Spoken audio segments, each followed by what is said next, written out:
Hello, everybody. My name is Kimura, and today we'll be reviewing our ninth installment of Season 2 of Bubble Guppies. Season 2, Episode 9, Humunga-Truck. In this episode, there are lots of different kinds of trucks, but only one that can turn into a giant robot, Humunga-Truck. The Bubble Guppies learn all about different kinds of trucks on their way to the big truck show. Now, this episode, I really do like it. I will say it's not one of my favorites from season. It's not one of my all-time favorites from season 2. I will admit it's a good episode.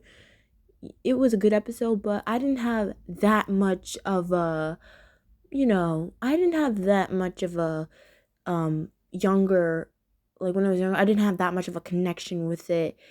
And also because Humunga-Truck in this episode is obviously a parody of Transformers, mainly Optimus Prime.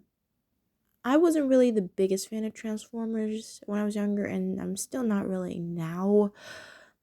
Maybe that's why I don't really like this episode that much. It's a good episode, but I'm not that big on it, but that's not going to stop me from doing this review. So our episode starts with Molly and Gil swimming to school, and they hear a truck that's stuck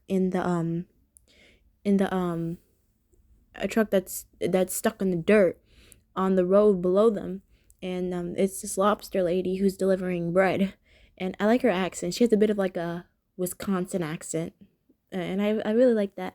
And then she tells them that she called a tow truck driver named Frank, and he should be here any minute, and his tow truck is able to get her out of the mud and get her on her way. And Molly and Gil are very amazed, and they think that tow trucks are cool. And on their way to school, they're making cute little beeping noises. And once they get to school, also, I'm pretty sure this is Nani's second time, probably since Haunted House Party, since we see him saying hello to the viewers, which I like that, and like I said, it's okay if he doesn't want to say hello to the viewers. It's fine. I'll always be used to him just already sitting down, just waving to the camera. But, him saying hi, I like that, Even if we rarely get that, I'm happy. But my Nani hello will always be him just waving from his seat when we are in the classroom. And once they get into the classroom, they explain about what they saw on their way to school, how they saw a tow truck, and how they think that trucks are cool. They think that trucks are cool. And I also like Dima's comment on her favorite truck being an ice cream truck, when she says, "Do the ice cream." She's gonna do the same thing in the season 4 finale, Trick or Treat, Mr. Crumfish, but we'll talk about that later on. And then we have our question segment. It talks about what type of different trucks there are. And then we have Dima's little comment when they talk about the garbage truck, and she's like, P-U-ski. She's gonna do that later on in the episode, but keep Dima's favorite truck being an ice cream truck in your back pocket, okay? Because I'm gonna talk about that when we get to the field trip segment. And then we have our pop song, Trucks Are Tough. And this has to be one of the best choreographed pop songs in this season. And how it takes like a whole rap concept, I like it. It's really good. This has to be one of my top 10 songs from season 2, because the atmosphere is really good. Like, it has everything a generic rap song's supposed to be. A lot of hand movements and stuff. A lot of people like dancing in sync. It just it's so ironic. It's just it's so cliche, but it works so good in my opinion. And then we have our store segment with Dima, and we're at a boarding dock, and she's waiting for Gil to come with his truck to deliver some boxes to a toy store. And when he opens up his truck, he has a lot of boxes in there, and they need to find a way for all the boxes to fit. And I really like this segment because it teaches kids about specifically when there's like an open triangle space and there's only 2 boxes. And I'm pretty sure this was the episode that taught me that 2 square shapes can make a whole rectangle. So that's very clever. I salute the episode for doing that. I salute them for that. And then we have our lunch joke, which is truckaroni and cheese. It's really funny. And then we have our Molly and Gil segment, and we have this thing about Gil wanting to find an ice cream truck. And let's just say first time he didn't have any luck. He turns out he got a fire truck, and he opened his mouth with the fire truck, and it squirted him away.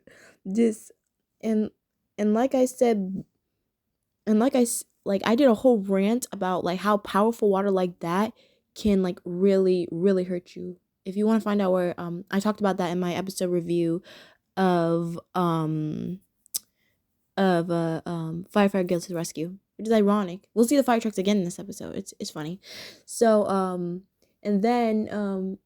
and then we're in the classroom and everybody's playing trucks, and then Mr. Grouper tells them that you guys like trucks, huh? And they all agree to him, and then he shows the Guppies a poster saying that they're gonna go to the truck show, and then they ask what's that big thing in the middle, and then I like the way he echoes when he's like Humunga-Truck and robot. His face is just so funny.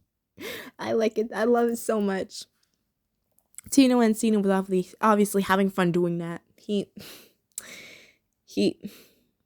I don't know if I acknowledged this much, but we have to agree, when Tina was still alive, when he was still alive, you can tell he loved voicing Mr. Grouper.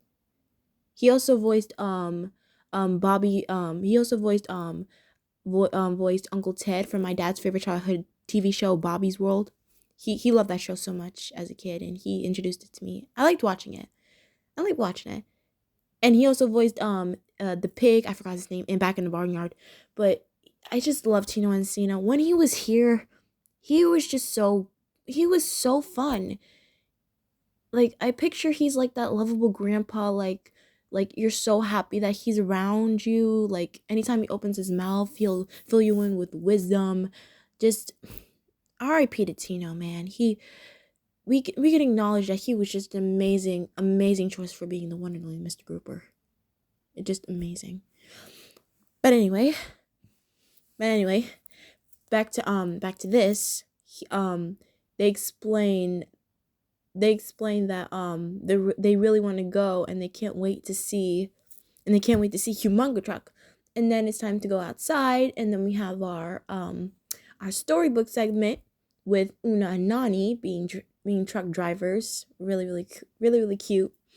And and there's like this big monster truck, not to be confused with another Nick Jr. show who will have the same name later on after this show aired a couple of years later. If you know, you know. But this was actually one of the villains that actually really scared me, mainly because of his like his gruffy voice. Is that the correct word? Gruffy? I don't know. Just his deep voice. I didn't like it, and this is where viewers, on when they rewatch it again or like older, should have a keen eye, because I didn't notice this as a kid. He kept on saying "hey" because he had hay in the back of his truck, and when I was a kid, I didn't even see it. And now that I'm older, I was like, the hay was on his back, it was on his truck this whole time, and I didn't even see it. So that's clever. And it wasn't really, you couldn't miss the eye. Well, it kind of was, because he kind of was driving fast, trying to chase after Una and Nani. Kind of does make sense.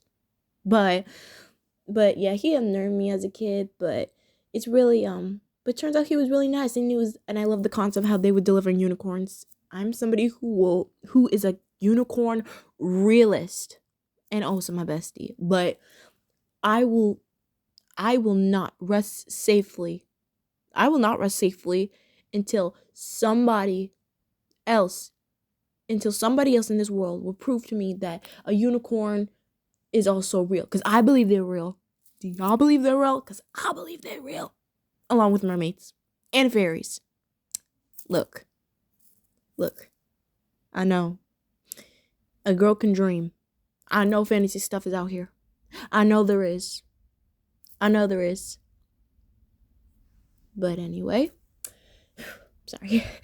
And I like the little when they're flat tire, and also the faces, their faces when they're flat tire blue, when Nani went to go get the spare, this little thing, because they had to find a pentagon, to match with the other truck wheels. I like how there's also like this little shape concept reminds me of what they had back in season 1 in Crayon Pre, when it had those colorful tubes, and like, we had to help Dima find a diamond to match with the right tubes to get their color back again. This reminds me of that. So anyway, when they finally deliver the unicorns, the monster truck finally finds them, and like I said before, he was just trying to give them hay. And I'll say it again, and I'll keep on saying it. I sound like a broken record at this point. This is why I prefer the season 2 villains and, other villains going on further on in the series much more than season 1 villains, because they actually have a purpose. They're not just mean, they're just misunderstood in the actual way. Sure, they may seem all big and scary, but really they're just trying to help. That's why I love the season 2. I can't really call them villains, but quote unquote villains. And then our story ends happily ever after, and then we have our truck song. And can we just praise Gobi for his awesome vocals for singing? I mean, we heard him sing in the very first episode of the series called Clambulance, but this, I don't know what he did, but boy got some pipes, okay? I wouldn't be surprised if he was in a choir. I wouldn't be surprised if this boy, whoever sung for him, was in some sort of vocal activity, because he can sing so good. Oh God, he can sing so good. He sings so good. And I think this is one of the dance songs from this season that really stuck in my head, because mainly because of Gobi's voice, because he sings so good. He really does sing so good. Like, Glocky, he sings so good, bro. But anyway, we have another Molly and Gil segment. Once again, Gil's trying to find an ice cream truck, but turns out he definitely got a food truck. A food truck for the bugs and stuff, if you know what I mean. He found a garbage truck. And he stole my girl's phrase, P-U-ski. Nah, just kidding. And all the Guppies can use the phrase P-U-ski. I'm just kidding. And then it's a field trip segment, and it's finally time to go to the truck show. I will admit the atmosphere of it kind of unnerved me, but mainly because I'm a girl who likes bright colors in a cartoon. So like when I see like this dark, shadowy atmosphere, I don't really appreciate it that much. But now that I'm older, I will say it's really cool. And I also like the announcers. The announcers are really, really funny. They're really, really funny. Especially the lobster who keeps on falling asleep. And the female lobster keeps on having to wake him up. Oh, man. And, okay, here comes my critique, right? First, it's the garbage trucks, right? And we see Dima in there, okay? This really stuck up in my brain when I was a kid, right? She said her favorite trucks are ice cream trucks. But obviously she doesn't like the smell of garbage trucks. Why couldn't you be in the ice cream truck? I'm not blaming Dima, but why couldn't they put Dima in the ice cream truck? Why? That doesn't make any sense. She loves ice cream trucks. It only makes sense. I mean, you could put any other guppy in that ice cream truck. Or don't put the guppies in the ice cream truck at all, okay? But when my girl says that she likes a specific truck, I 100% expect her to be in it. Okay? Continuity. I'm just saying. That doesn't make any sense. Like, that doesn't make no sense at all. That will always be a critique to me. Why couldn't they put Dima in the ice cream truck when she said specifically, I like ice cream trucks due to ice cream? And then we, no offense, I'm not throwing shade at Una and Nani, because they look really cute in the ice cream truck, holding the little popsicles and ice cream. But couldn't she have been in there with them, since all three of them are always sitting together in the classroom? Wouldn't that make sense? Like, Like, I'm not trying to be mean, but continuity. Come on. Okay, speaking of ice cream trucks, next we have the ice cream truck. And then, ironically, we have the fire trucks, and this is actually Gobi's third time in this season being a firefighter. First time was in Happy Holidays, Mr. Grumpfish. Second time was Firefighter Gear to the Rescue a couple of episodes ago, and now we have him as a fire third time now. That's crazy. I guess the boy loves being a firefighter. No shade, no shade, no shade, no shade.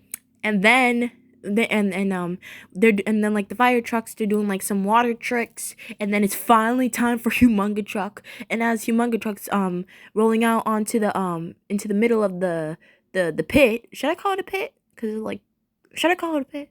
What would you guys call it? Cause all my life I've just called it like a pit. That's basically what I called it. I called it a pit. But and he gets stuck. He gets stuck because the fire trucks, when they were hosing, they made it all muddy. So now the Guppies have to figure out what truck can get Humunga-Truck out and get him unstuck. And they pick, and luckily Frank's there again. And him, Molly, and Gil work together to get Humunga-Truck hooked on to the thing, to the tow truck, and they're able to pull him out. And then he's and everybody's congratulating them, and the I swear the lobster female announcer just faints. Oh man, she always made me laugh as a kid. She always made me laugh. Oh goodness me. Oh god. And then Humunga-Truck, he goes full transformer. Like I said, he's obviously based off of Optimus Prime or something. But like, and then they do their whole Humunga-Truck thing again, and they is getting down like, I want to be down in that ring with them. Hold on now, they got their moves on 10. They got it on C. You can't lie. And then happy endings. Humunga-Truck is safe. So is the truck show. Everybody had a good time. I love amazing choreography at the end too, especially with the trucks going around him. I love that. I love the little detail. And then our last Molly and Gil segment of the episode, Gil finally gets his ice cream truck. Don't know how, but I mean, hey, I like my own ice cream truck too. And he says that it's full with his favorite flavor, chocolate chip. Chocolate chip. And in the animation of the ice cream truck just falling and melting out, like, my mouth watered at that scene as a kid. And to be honest, it kind of looks like who remembers who remembers the Oreo ice cream? Who remembers that Oreo ice cream? Because I love that ice cream so much. It's one of my favorite ice creams. One of my favorite ice cream / collabs brand ever. It's so good. I love it so much. It's just delicious. And him just licking the ice cream at the end was really cute as well. Really cute as well. It would have been extra cute if Gil had given Molly a cone as well, and he would have ate the ice cream with her. That would have been really cute. So that's the end of our episode. And like I said at the start, it's not one of my favorites, but it's still a good episode. For any of you truck enthusiasts out there, I'm sure you adored this episode, especially also for my Optimus Prime Transformer lovers out there as well. But like I said in the past, it's not one of my. Also, if you hear that noise right there, that's the heater. That's the heater. I'm sorry. But like I said, it's not one of my favorites. So for that, I'm gonna give it a 7. It's not one of my favorite episodes, nor is it the worst. It's really good. It's really good. I think the reason why it's really good, in my opinion, like, it's mostly a 7, mainly because for the music and the songs in this episode. Like, I highlighted the songs a lot, especially Gobi's vocals and Trucks Are Tough. There's really good songs. So, yeah, this episode's getting a 7. So, you know what that means. That means we're at our halfway mark of this season. Our next episode, we'll be starting off with episode 10.